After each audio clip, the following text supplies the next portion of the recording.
President Nandi-Ndaitwah landed at the Keetmanshoop airport. She was received by Vice President Lucia Witbooi and a delegation before proceeding to the Kronlein Stadium for her scheduled star rally.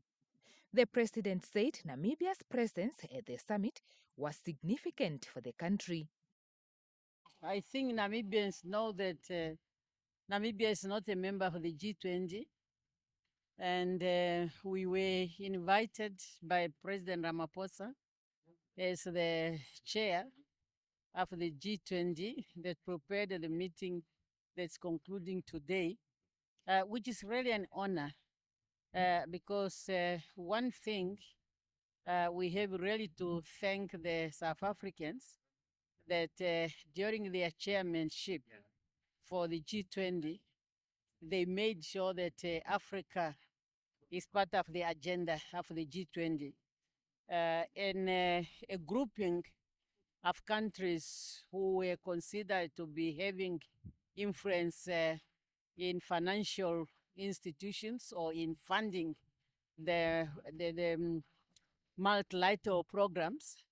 But now it is really reformed, not just to be a group of those who consider to have the finances, but to consider developmental agenda. The president added that the leaders deliberated on global development priorities guided by the United Nations principle of leaving no one behind. Key issues included food security, natural resource beneficiation, and climate change.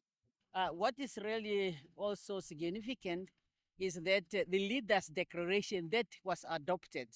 Of course, we were observers, we were guests, we were not part of the decision making, but it's elaborating all that and how the world can really work together in order to address the challenges that are facing the people of the world, especially now the impact of climate change.